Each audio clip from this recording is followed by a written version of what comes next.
Welcome to our Simple Healthy Life podcast, where our goal is to have real, insightful conversations on topics that we find interesting. And today's one that we both find pretty interesting and no one ever talks about. No. Zero. In fact, no one ever asks you, not your wife, not your friends, not your family, hey, what'd you think about today? Mm-hmm. They say, what did you do today? How was your day? What was the day like? Never, what'd you think about all day? Mm. And so, Ryan, what you thinking about? Oh, God. Thoughts of doom. Thoughts of doom. Intrusive thoughts. It is interesting, this idea of mental chatter and how relevant it is in our day-to-day. Yet, I don't remember the exact moment I learned that it was a thing to even study or a thing to think about until a decade ago, maybe. And so, we have this almost narrator that's present a lot of the time. But why? Right? I pick up the glass of water and maybe the voice is saying, you're picking up a glass of water, now you're going to drink. But why? Because I can do that without the thoughts, right? And so this idea of having this kind of narrator or the censor, it is very interesting. And I think there's a relationship to develop there. Oh, for sure. It starts by recognizing that it's normal, that we all have these thoughts, that there's a narrator in there. I'd love to be able to share it with younger people so they can have more time to discover it and understand it and learn to make friends with it. But for everybody that's listening, maybe we do a little exercise right now where keep listening and notice when your thoughts wander to something else. I know you're trying to listen now and maybe they've already wandered and maybe you're got this on in the background and you're multitasking, but notice when your own thoughts, your own mental chatter pops up. And instead of being intentionally focused on what we're saying, because I'm assuming you're trying to listen, you start to focus on whatever that mental chatter is. And notice how quick that happens. One of the things that turned me on to the mental chatter was when I started teaching meditation. And I got the same response from every single person. I can't because my brain. Yeah. And I always wondered, how do you know that your brain works different than my brain? How do you know that you're abnormal and I'm normal? In fact, I would venture to guess I'm probably abnormal, and that's probably the way it is. But how do you know? You don't. You simply you don't. Right. I'm excited, a little bit excited, because I think that with technology coming the way it is, we're going to know pretty soon who the weird people are. No. No, I think we're going to know. Let's talk a little bit about what I'm excited about. I'm excited that we have now what's called fMRI imaging. Are you familiar with this? No. Okay. So essentially what it is they can track the way the brain lights up during interactions. So they were using this to study psilocybin. They've been using it to study depression, anxiety, people with these quote unquote disorders. But now they're just using it to study the brain and see where these thoughts are housed in the brain. What part of the brain lights up when our motor skills are involved? What parts of the brain light up when we're not paying attention, when we are paying attention? And what they found is pretty profound. They found it to be pretty profound, that there's essentially two circuits within the brain. And people that have listened to this podcast have heard me talk and rant about this all the time. But if you haven't, I'll just give it to you one more time, right? Your neural networks there's two parts. There's your task positive network, which is happening right now if you're intentionally listening to us. And that's anytime you're doing a task. Ryan was picking up his water and he's looking at his water and paying attention to it. But there's also your default mode network. And the cool thing about your default mode network is you could have drank that water and not paid attention to it at all. You could be driving in your car right now and not paying attention to how fast you're going, whether or not you have to turn left, because you're intentionally paying attention to us. That part of the brain is happening almost all the time. And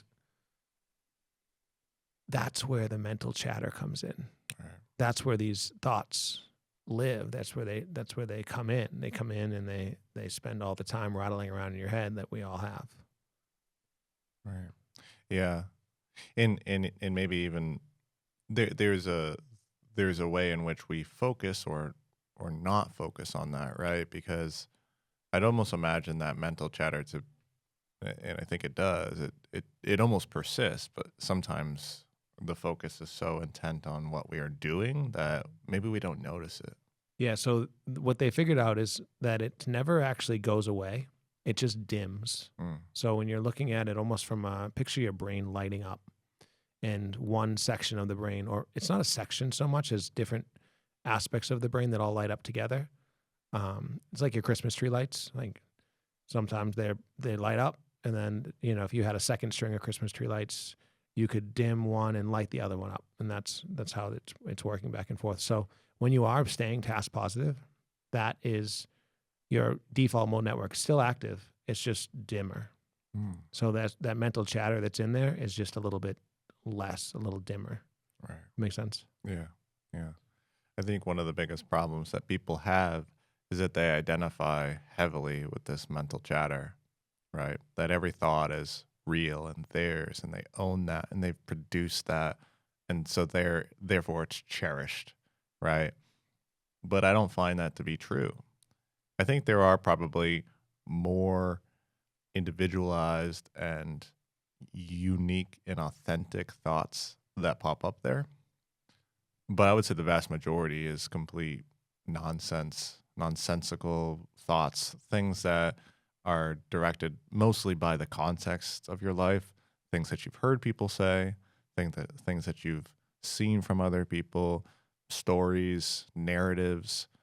I think most of what we hear is repetitive and negative and almost completely irrelevant to who we actually are. Would you agree? Oh yeah. Well, don't they say we have something like 80,000 thoughts a day? I just made that up. Maybe it's 30,000. Right? There's some massive number of thoughts a day, and like 90% of them are repetitive, and most of those are negative. Right. Now, why, if we know that's true, why do we feel like we're not normal for having them? Why do we feel like it's just something I have to deal with? I know that's the way I feel. I think, okay, I just have to deal with the fact that my crazy brain was thinking about running the dude over on the sidewalk for no reason. Just 10 points. Caught me the wrong way, right? Do other people think that way? Clearly not, because nobody's running people over, right? But maybe they do think that way. Why do we have to deal with that? What do you have any ideas as to why? Maybe, like, what purpose does that serve? Well, even in that example, right? Maybe you had people in your family growing up who, when you guys were on family trips, they would joke about it. Like, I'm gonna run this guy over. He sucks at driving, right? Or you see it in movies, or you have a friend who says very similar things. Those are what cultivates those kinds of thoughts. It's not necessarily you, right? So I don't believe we're defined by those thoughts, and I think it's very, very dangerous to think that we are defined by those thoughts. Sure, I think some thoughts can be more definable, but that's the game that we play, I suppose, in life, where we're kind of always balancing between these irrational, these contextually based thoughts, environment based thoughts, versus things that really truly resonate with us. And so, one of the big reasons why I find journaling and writing to be very helpful is that you can actually sit there and solidify thoughts. And plenty of people have made the argument that deeper thought in regards to writing or very coherent, organized speech is very helpful for defining how you actually think and which thoughts are actually yours. Imagine this.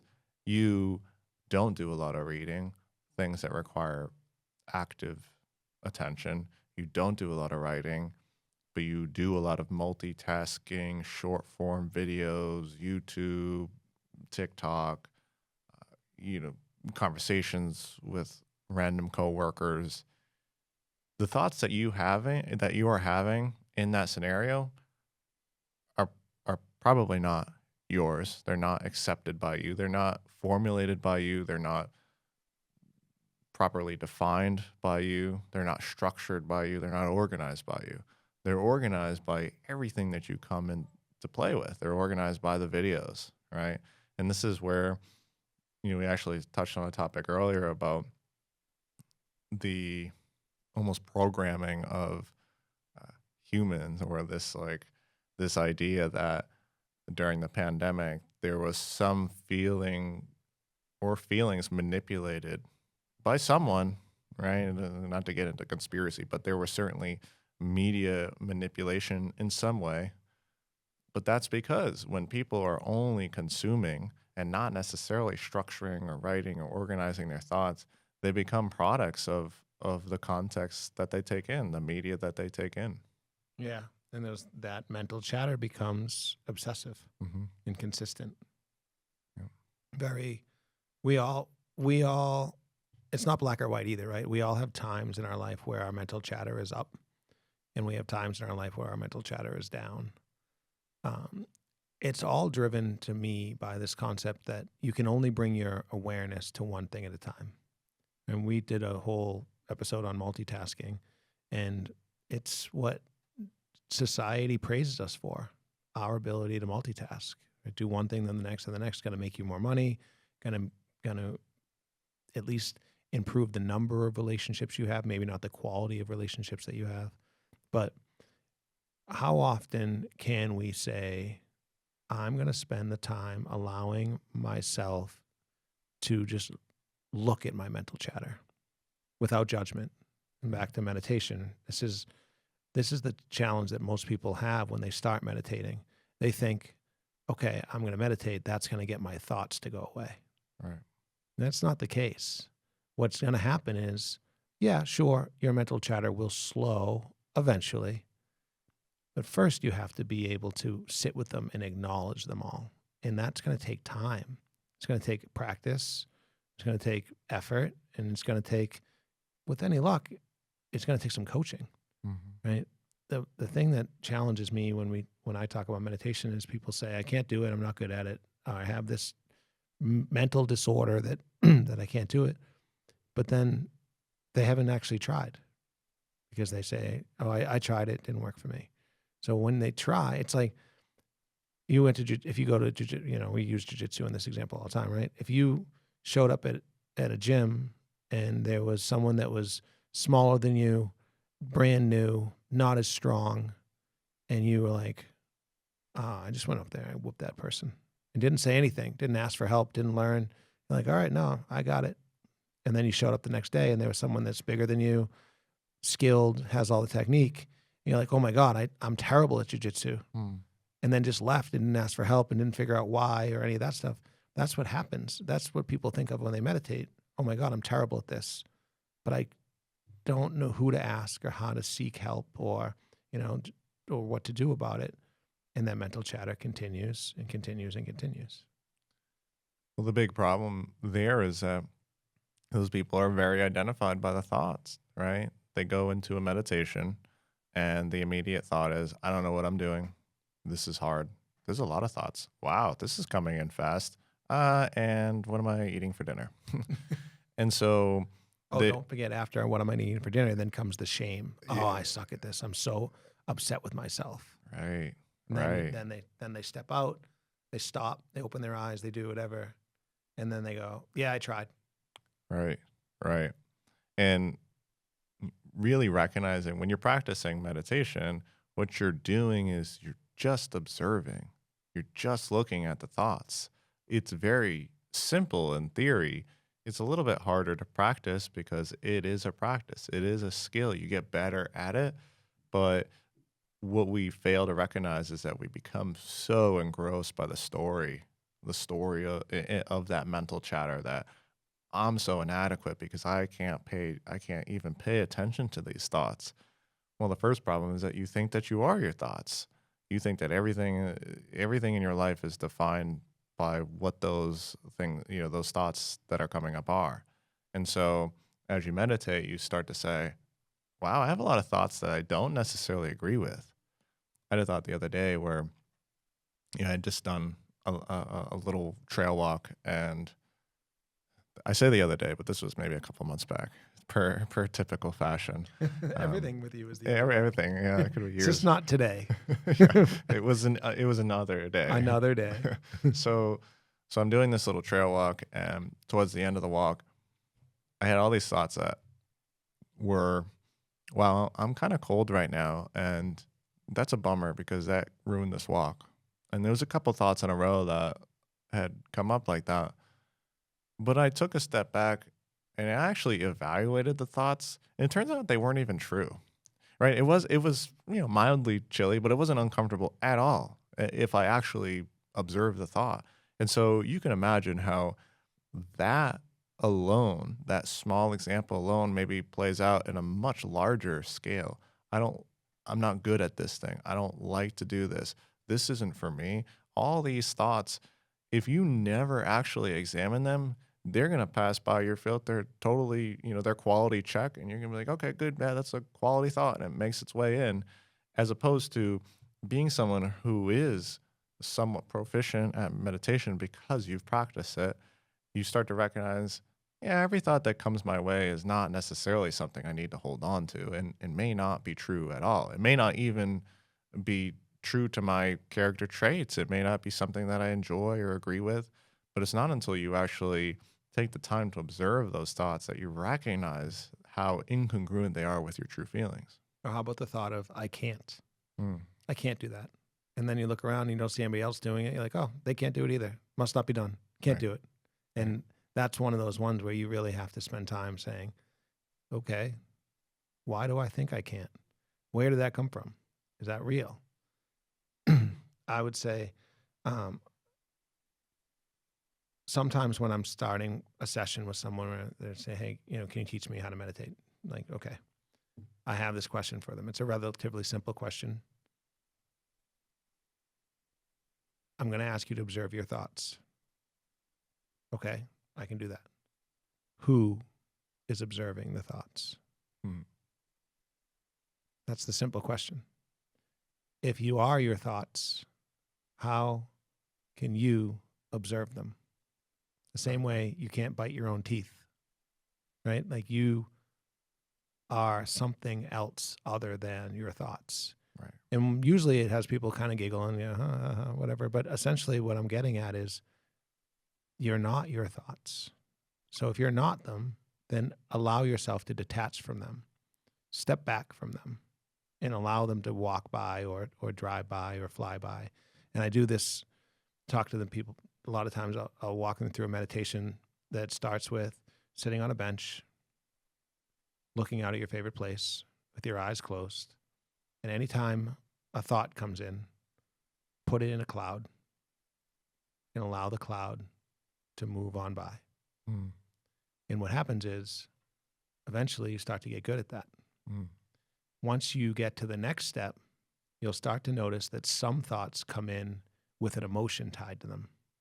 They're emotionally charged thoughts. And I have a theory on this. I believe that the body and the brain gang up on you and say, we really are not interested in you looking at these thoughts. So we're going to give you some that are coming with some emotion, almost like level 2. Instantly, you'll jump out of your meditation. You'll be like, oh, wow, that's a thought that came in with an emotion. I'm mad at that person, or this is something that happened to me the other day that I remember I didn't like. And being able to say, okay, wow, that thought came in with an emotion. Put it in the cloud, let it move by. Can you do that over and over and over and over again?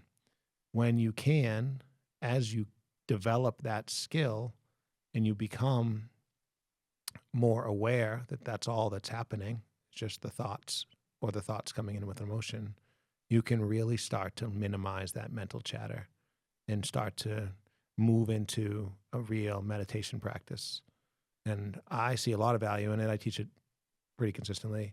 And there's other ways to do it too. And just for people out there that may be thinking about trying a meditation practice, using the breath to do it, intentionally focused on the way the breath feels coming in and coming out, will connect your mind and your body in a way that allows those thoughts to move on by.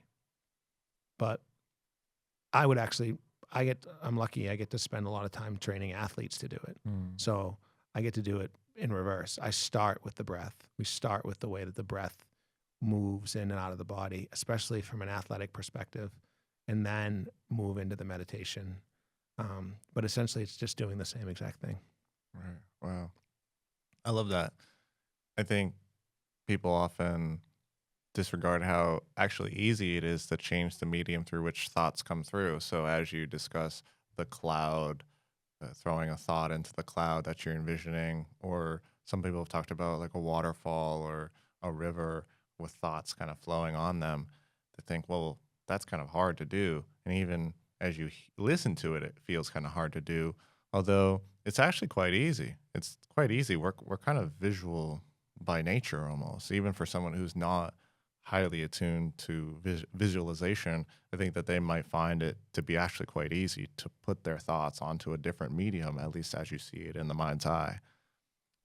But meditation is really important because, as far as I'm concerned, it works two very important things: disidentification with thoughts and focus. And so to be able to work those two criteria or those two traits is infinitely valuable. And I almost chalk it up to like practicing free throws in basketball, right? So you practice the free throw in basketball outside of the game so that when you get into the chaos of the game, you can actually hit the shots, right? If you never actually practice the free throw alone, there's no chance you're hitting it with everyone watching you and the crowd cheering or booing or however the environment is. And so by you practicing an element of the game, you get better at the game as a whole. And so by practicing meditation, you get better at the game of noticing your thoughts and get better at the game of recognizing which ones you maybe align with and which ones you don't. And you also practice focus, being able to focus on something for 5 minutes. Hard to do, easier said than done. And who's, the other thing that I think about it as well is, if you can't focus on your breath for 5 minutes straight, what chance do you have to focus on building a business for 5 years? There's no chance. Right.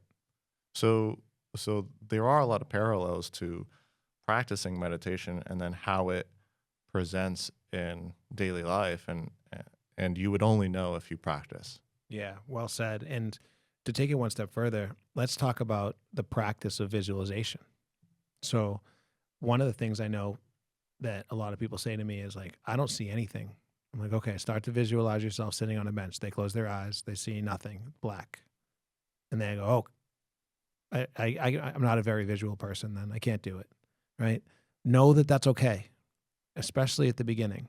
Know that if I ask you to sit on the bench in your mind's eye and you're not, just feel yourself sitting on the bench. Tell yourself, I'm sitting on the bench. I'm sitting on the bench.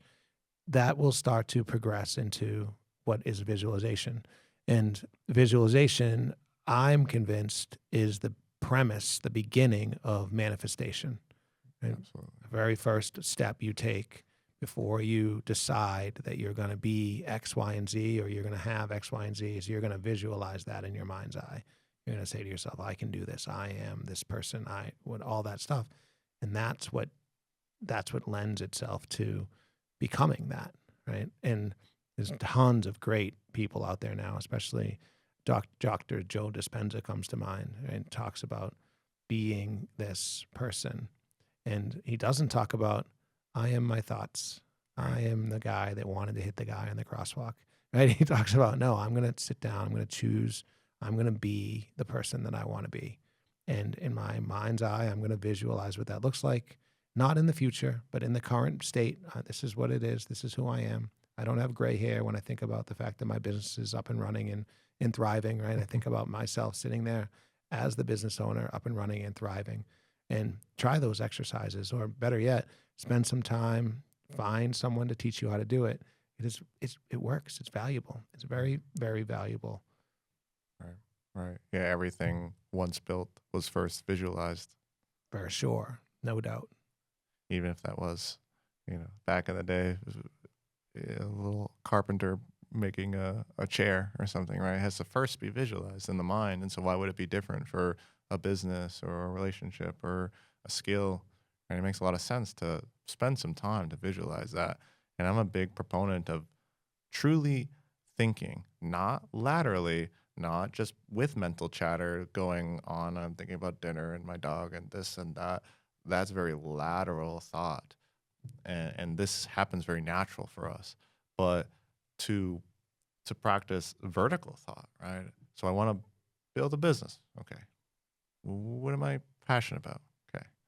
What might that look like? Okay. What are the objectives, right? Having this very coherent line of thought, I think, is helpful, no matter what it is. Even if it's I have this idea. Okay, we'll sit down, write out the idea, and check it. Check it for certainty. Check it for holes. Check it for authenticity. But we don't do that a lot because most of our time is encumbered by stimulation or phones or screens or whatever it might be. And so I think it's very valuable to have that time where you do nothing but vertical thought or breathing or meditation. I know this is a kind of a deeper topic to get into at the end of a podcast, but would you say that there's some segment of the population that chooses not to meditate because they don't like themselves, because they don't like the thoughts that are coming in? Maybe they're about themselves or about others. Oh, 100%. That's actually because I likely work with people who are a little bit more unstable, I would venture to say, or at least a portion of my people that I work with are pretty unstable. And one of the biggest reasons why they don't is because of that reason. I don't like to be alone. I don't like to hear those thoughts, which many of them are quite vicious, right? For some people, obviously, maybe that's what we mean by mental health, the emotion that those thoughts carry, the gravity to which those thoughts carry an emotion. But so many people can't tolerate that. And, well, they say they can't. They probably can, but they do need practice. But it's so much easier to just stay distracted. Yeah. And then outwardly complain. Right. And just distract and distract and distract. I know for me on my journey, it's so much easier for me to meditate when I'm feeling good about myself. Sure. And I'm feeling I just accomplished something, or I know that the day has started and I'm feeling good, and I do my gratitude practice and I can meditate. When I'm not feeling great about myself, it's a lot harder because those thoughts come in a lot faster and they come in a lot more mentally charged. And I hope that me saying that at least lets people know that there's somebody else out there like them. And maybe they're not. Maybe it's not normal. But if you're hearing that and you're thinking that's normal for me, good, because that's normal for me too. Being distracted on purpose only amplifies the mental chatter. It only keeps it going. And even myself, someone who is practiced at this, when I'm not in a great headspace, I do associate myself with those thoughts. I do think, man, this must be me.